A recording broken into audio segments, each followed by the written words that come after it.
Welcome to the Galactic Core Podcast. Here to review the latest films and TV shows from all your favorite intergalactic universes. Now, it's time to get your geek on. Please welcome your host, the prophesized chosen one. It's Andy. Hi guys, welcome back to the Galactic Core Podcast. I'm your host Andy, and every week I'm here to go through all things Star Wars, Marvel, DC, whatever else nerdy and geeky shit that kind of takes my fancy, really. So thank you for joining me. If this is the first time that you've come across my little podcast, then feel free to follow me on Instagram, Facebook, TikTok, Twitch, and also on YouTube. All my episodes get uploaded onto YouTube, as well as all other podcast channels like Spotify, Apple Music, every place like that. So please give us a like, give us a follow.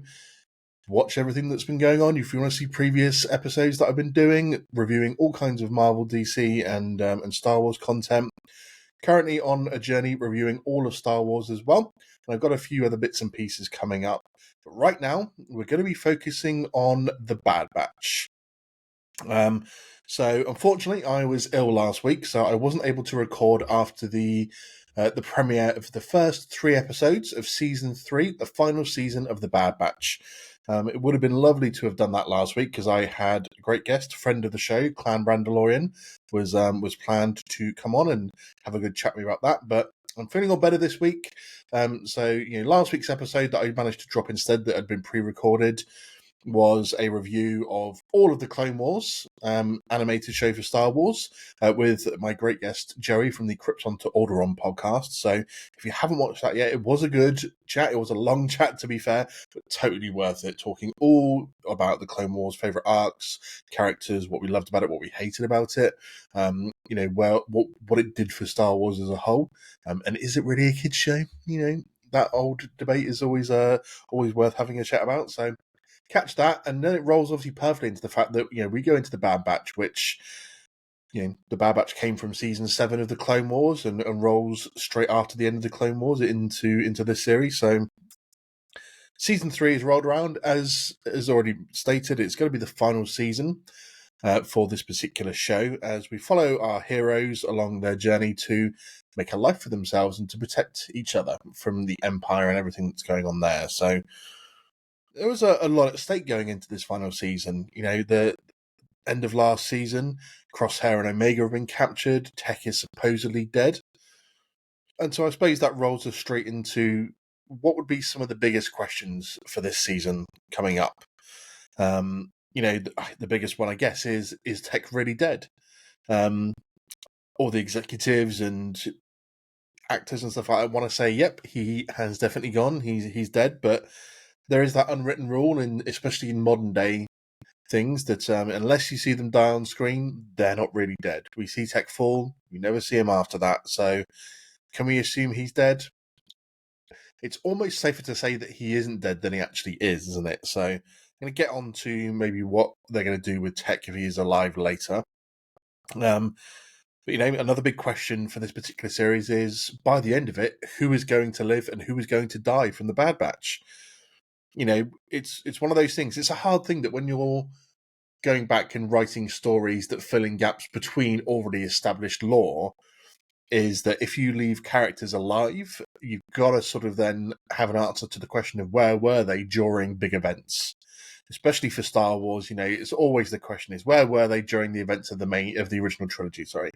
So if they're not around, then we need a plausible reason why they weren't on screen. They kind of do that a little bit with Hera, in the fact that, she's still a general. They've put her into other sort of bits of media around that time, so we see that she is around, but we just don't see her on screen, obviously, during that time. And so the question is going to be, for a lot of the Bad Batches, what happens to them? Do they get to live happily ever after? Do they retire to the island of Pabu, which we saw in the last series? Do they die? Is there a sacrifice play or a martyr situation that's going to happen for them, which is entirely likely. I've always had a strong feeling that whilst Crosshair is going to get his redemption arc in this series, he's also going to be someone that sacrifices himself to save the others. Who else is going to die? is Echo going to stay with Rex? Is he going to come back and be someone that's killed towards the finale? Hunter, Wrecker, and Omega are the three other big ones, isn't it? To sort of say what's going to be happening with them. I was debating it with a colleague at work in terms of, do they go to the island of Pabu and just keep themselves isolated there after all this and just stay out of the line of fire for the rest of their days? Or, does someone like Hunter die and then Wrecker and Omega go off to live somewhere together and survive? Do they all die and Omega's the only one that survives? Who knows? We're going to have to wait and see, obviously, but it is a big burning question, isn't it? Like, what happens to them all at the end of the series? Who survives? Who lives on? If they do live on, what happens to them after this? But tagging on to that is, I want to know what happens to the clones as a whole, and hopefully this series is going to answer that question. We obviously know that they've already started the process of switching them over to the stormtroopers and decommissioning all the clones. But what do they do with them? Did they sort of genocide the clones in a way? Do they just let them go off and retire and do their own thing? What happens to the rest of the clones? We need to see. And I guess then one of the other big ones is, what cameos are we going to see in this particular season? We already saw from the trailer that we're going to get Ventress. That was a huge reveal. They've got so many people talking, especially with the events of the Dark Disciple situation. So what's going to happen with her? Are they rewriting canon again, which they've done a few times now, and rewriting their own canon they don't seem to have a problem with? So who knows on that one? But what does it mean in terms of other cameos we're going to get? We're getting Ventress. Does that mean we're going to get Quinlan Vos? I know Clan Brandalorian would strongly advocate for the inclusion of Quinlan Vos, and because he's such a big fan. And with Ventress, it is entirely a possibility. Will we get Ahsoka? I know when I was talking about cameos for season 3 of The Bad Batch, she was always going to be a fan favourite cameo and someone that they would want to see, popping up in here somewhere, that Rex gives her a call and is like, hey, we could do with a hand in this situation. And she pops up and helps in some way. I heard a really good theory that Do the Bad Batch sort of halfway through this season becomes such of a ball ache to the Empire that Vader is dispatched to hunt them down, which in turn could result in the deaths of some of them and the rest of them deciding to hide it out. So that would be really cool if, you don't want to overplay the hand with Vader, especially when this series isn't supposed to be about him, but you could literally have him pop up for 2, 3, or 4 episodes at most, and he would have such an impact on their situation that it would be totally worth it. I don't see why they couldn't do that if they wanted to. So those are, I think, the big burning questions for season 3 of The Bad Batch. Obviously, like I said, we're going to have to watch and just sit back for the ride and see what happens. But let's jump in then to the 4 episodes that I'm going to talk about. We've got episode 1, Confined, episode 2, Paths Unknown, episode 3, Shadows of Tantis, and episode 4 that came out this week, Different Approach. So, episode 1, Confined. We get this whole episode that's centered around mostly Omega and a little bit of Crosshair on that Tantis base as sort of prisoners, although Omega's being put to work as like a lab assistant, giving a little bit of free rein to go around and help them with odd jobs here and there. What was really interesting about this episode is that normally the first episode of any particular season of almost anything, it tends to be action-packed. There's like high stakes, high risks, something goes on, lots of fighting, big explosions generally. But this episode was pretty much the opposite of that. It was a darker episode. It was a more sort of bleak episode in a way of just showing what life can be like for prisoners of the Empire. And I actually really enjoyed that sort of tone to it because it sets out this precedent of the fact that the Empire isn't good. The Empire isn't going to be doing things as normal. They are there to do what they want to do, and they don't really give too much of a shit about you. So it was surprising to see they give Omega such free rein as a lab assistant. I know it was pretty much to keep Nala Se in sort of line and keep doing her work, but surprising that they do give her as free rein as she did. And she obviously works up this friendship with the Hound Batcher, which was quite cute to see that they were supposed to be sort of hard, gruesome, feverish dogs that, chase things around outside of the complex and stuff like that. And then just by her treating one and stuff like that, he almost becomes domesticated And the Empire decides that domestication of such an animal is a weakness and needs to kill it. And obviously she sets the hound free. And this obviously comes down in consequences for Omega. In terms of they're like, we will do shit to Crosshair if you don't behave yourself. So, they're using Omega to keep Nala Se in line, and they're using Crosshair to keep Omega in line. And it was cool to see that she was having moments where she was able to sneak around and go and chat to Crosshair. And I believe this episode was the first time that we'd ever heard Crosshair say Omega's name. Never really said it up until now. But, trying to basically discourage her and put her off from escaping, because he's like, if there was a way to escape, I would have found it by now. And she's like, always got that face. She's always got that chipper attitude. And whilst that it can be annoying at times, I think this is something that secretly is keeping Crosshair going. That, they are starting to bond a bit and get that connection. So one thing I do want to talk about, though, is this supposed grown-up clone, Emery Carr, I believe her name is. So is she really a clone? I'm not 100% convinced that she is. Her backstory seems a bit suspect in terms of she's always been with the Empire. She's a lot older than Omega. So does she, if she is a clone, does she have the sped up aging like the other clones? Because how does she get to the age that she was? If she was a clone like Omega and allowed to just grow up at a normal rate, she must have had advanced aging like the other clones to be the age that she is. Looks like she could be sort of twice Omega's age. So I'm still a little bit suspect as to whether she really is a clone or not. There's no way to tell right as of now. She may have a similar sort of accent, but apart from that, what other evidence do we really have that she is a clone? Apparently she's always been with the Empire. She was put under Hemlock's wing and he taught her stuff. And she's obviously very loyal to him, but yeah, I'm very suspect of whether she is a clone or not. So that's something we're going to have to see unfold. But episode 1 for the opening of this season, a surprise that it wasn't the sort of action-packed episode we would normally expect from a season opener. I like that they were trying to set the tone as a bit more serious and a bit more, this is the situation we're in and we have to kind of accept it kind of tone to it. So yeah, really did enjoy that opening episode.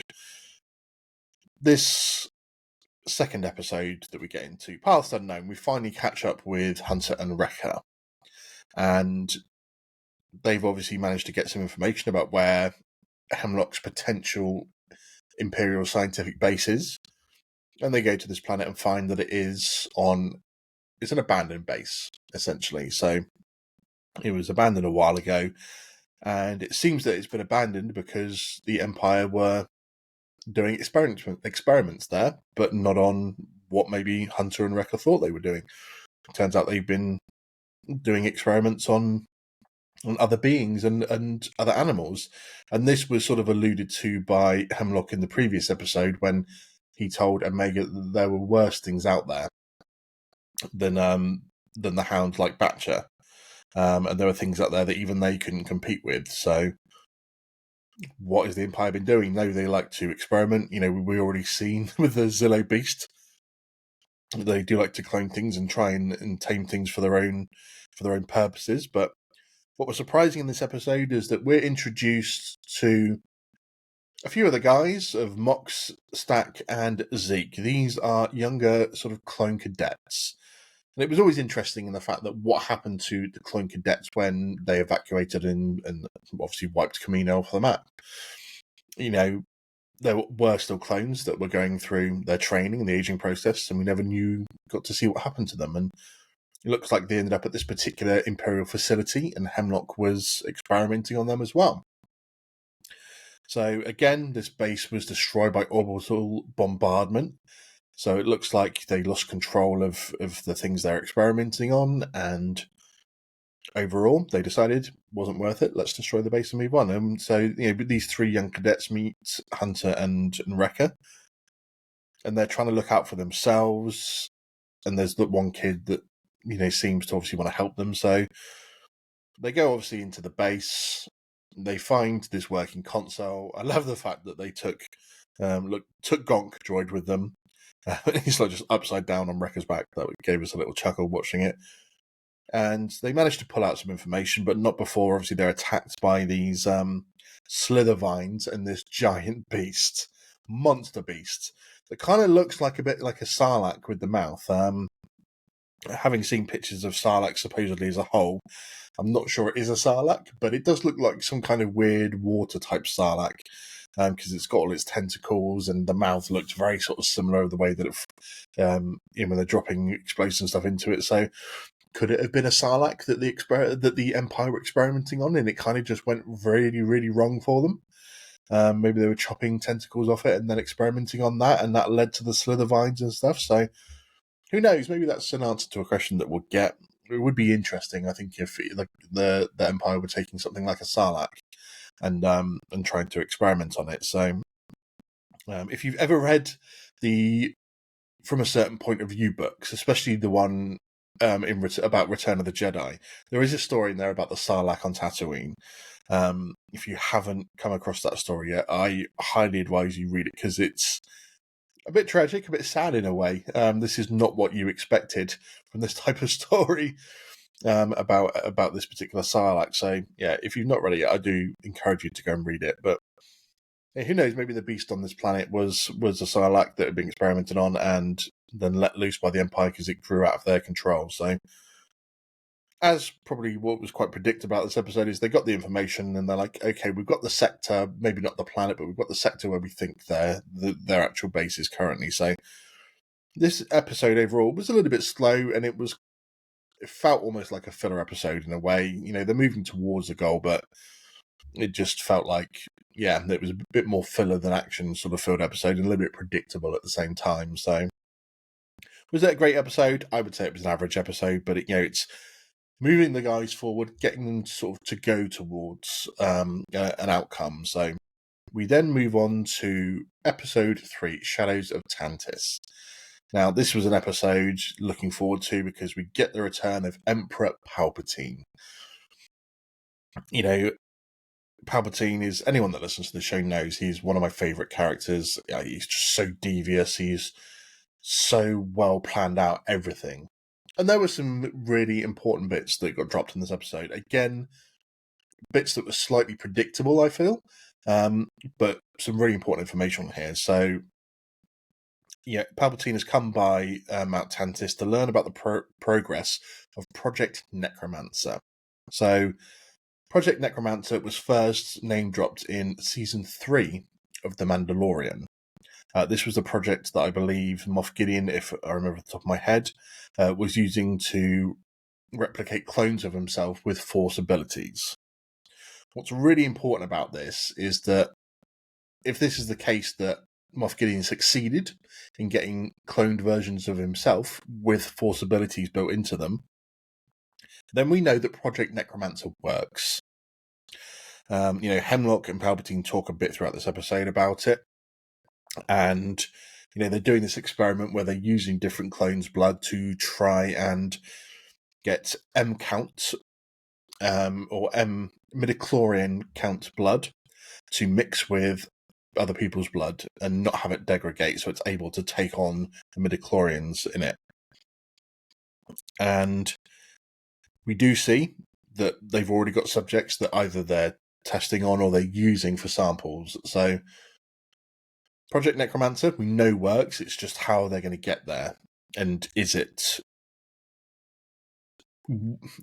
go the way that we think it's going to go, which I'm going to talk about in a moment at the end of the episode. Sorry. So we'll have to wait and see on that one. But it was good to see that they're sort of threading the needle and sowing the seeds for this particular story. So what we do get in this is the fact that, they've been taking samples of Omega's blood, and Nala is trying to protect her and keeps destroying the samples because she doesn't want her tested. Whether she knew or not, because we does get revealed, it's no real spoiler alert needed in this one because we're here to talk all about the episode. But we do find out in this episode that Omega is able, or she gets a positive reaction to having midichlorian blood mixed with hers, that she's able to take on that without degradation. So that was predictable when it was coming, but it begs the question, did Nala say no that she would be positive? Is there something extra special about Omega that we haven't had revealed just yet? She's always seemed a little bit more intuitive and a little bit sort of more able to pick up things over the course of the 3 series that we've had. So does it lead into the fact that she possibly could have a higher M count than others? Is she slightly force sensitive? I think they maybe would have picked it up in her own blood, but it does beg the question of what makes her so special on that front. It can't just be for plot armor's sake. There's got to be a reason behind why she would be able to take on midichlorian blood like that. So again, that's something we're going to have to wait and see. But after, discovering that she's about to be tested for that, Narase tells her that she's got to escape. So that's why, again, it makes me think that she knew something about Omega's genetic makeup before it was revealed of her being positive for this. So there's a question there that I feel needs to be answered, and I'm sure it will get answered in time. But so she's like, Omega's like, I need to escape, but I'm not going without Crosshair. So she manages to go and get Crosshair. They manage to escape. Obviously, they can't really escape because all of the other shuttles are down because of the Emperor's presence on the base. So they manage to escape through the same tunnels that they let Batcher out of. And they're obviously sending teams after them. They're sort of managing to hold them off, and then Batcher, predictably, again, comes to the rescue, saves them, and they're able to escape in the shuttle. And just as they're about to be sort of blown up now, that's when it's revealed that Omega was positive for the test, and they're ordered to let them go, because they essentially need Omega alive if they want to push forward and move forward with their Project Necromancer. So that sort of brought Shadows of Tantis to an end. I mean, Ian McDiarmid coming back to do the voice of Palpatine was absolutely fantastic. Anytime he's appeared in the show as a little cameo, he has been amazing. I mean, season 2, when he made his sort of big appearance after Kamino was destroyed and it was taken to the Senate, his appearance then was bone-chilling. And just the way that he does his voice now for these episodes is unreal. It's sort of that dark, sinister type of voice. So his appearance was great in this episode. I do hope we get to see him another couple of times during the course of this season. Hemlock, he's sort of turning into a bit of a cliche. He's got this idea that he wants to elevate himself, and Palpatine's like, yeah, we're all in a good time, which means it's probably not going to happen for him. No matter how much he manages to prove himself, he's going to be too much of a radical for the Senate to really want to bring back into the fold properly. So it seems like Palpatine's keeping him on the hooks for that particular one. But overall, again, predictable episode in my opinion, but I thought it was a good episode. The name dropping of Project Necromancer, Palpatine, and finally seeing Crosshair get to do a little bit more. He's sort of been lacking in screen time really over the last season, whilst we've had some important episodes with him in as we sort of see his turn and then demise with the Empire. It's focused a little bit less on him, and it was good to see him, especially good to see him and Omega team up together and get a bit of action. So we then move on to episode 4, this week's episode, A Different Approach. So we get Omega and Crosshair that crash land onto the planet Lao, and they go through this whole thing where they're trying to work out a way to get off the planet, and they get into sort of a gambling game because Omega's really good and she beats a few people and then goes up against this Imperial officer who then basically essentially double crosses them, telling that it was it's illegal to gamble and they have to pay a fine. And then he takes Batcher and takes him to the spaceport, and they basically have to go after him. And Crosshair sort of, it's that Omega's one of those people, isn't she, that she just basically, her goodness in a way rubs off on those around her, even when they don't want to be good and they don't want to have to do necessarily the right thing, they just want to do their thing. She basically influences them to change their mind, and that's what I guess good people are really all about. No matter whether you like Omega or not, she has one of those personalities that just make people around her pull together and end up doing the right thing, whether they want to or not, whether it's a matter of survival or not. Sometimes they just end up bowing to her will almost in a way, isn't it? So she has that ability to influence the way you think.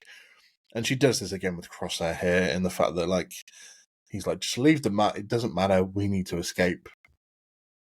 And he's like, fine, I'm just going to take the credits and go. Obviously, he changes his mind and decides to go help Omega. And so then they obviously get into a fight because the Imperial officer had worked out that they would come back for Batcher.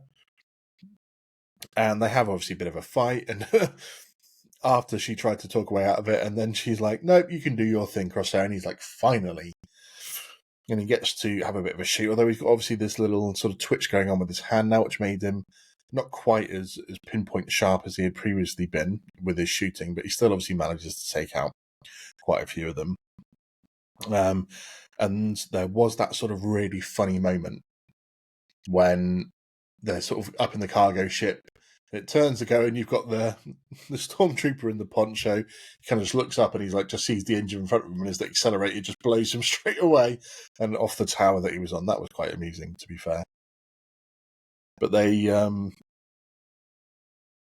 send the message to Hunter and Wrecker that they're going to go meet them, and this episode ends with obviously having what was an emotional reunion between Omega and Wrecker, and then Omega and Hunter.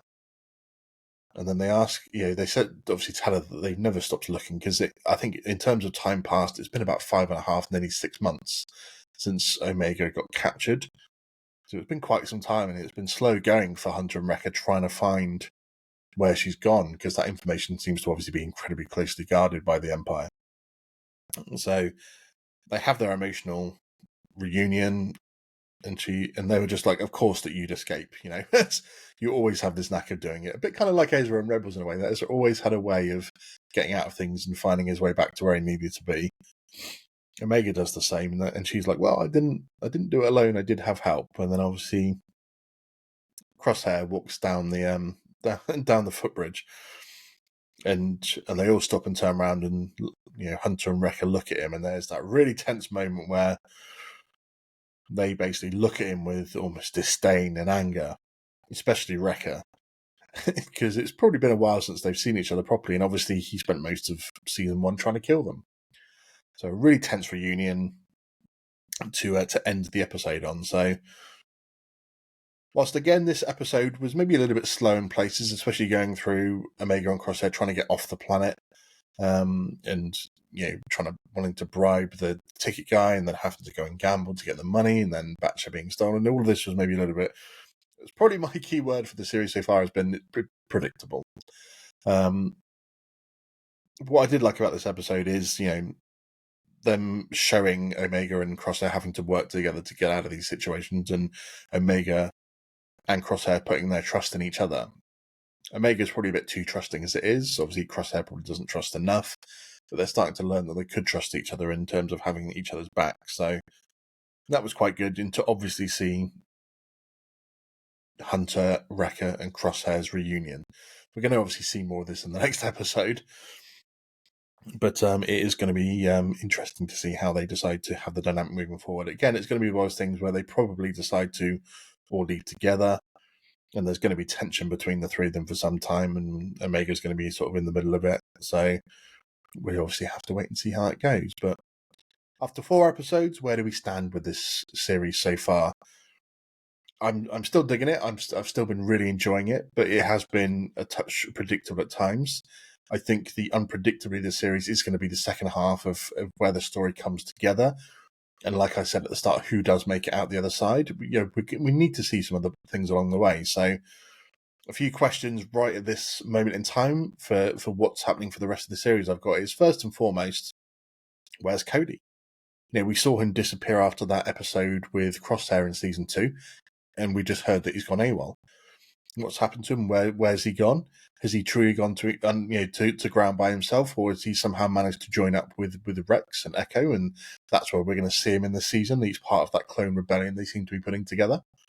But I want to know what's happened to Cody, and hopefully see a bit more of him, because I want him to, not that he needs to redeem himself after episode 3 being the one that obviously shoots at Kenobi, but it's nice to see everyone have a little bit of an arc to coming back to the right side of the fight, so to speak. So, depending on whether you're Empire or Rebellion, I guess. So, Yeah, I would like to see in the not too distant future episodes a bit more information about Cody and what's going on with him. I guess one big question that I really do have right now is with Project Necromancer and the fact that we know that this project does work in the end and they're using midichlorian blood right now to do their tests. Do they have Grogu already? Do the Empire already have Grogu? I haven't really sort of thought too much about how long or how far season 3 is after the end of Revenge of the Sith, because all we know right now is that Order 66 is that Keller and Beck managed to get Grogu to Naboo starship and an escape from Coruscant. We're hoping escape from Coruscant anyway, but that's all we know so far. And all we know from Grogu's memories is that he had little memories really of Order 66 until he started having some flashbacks.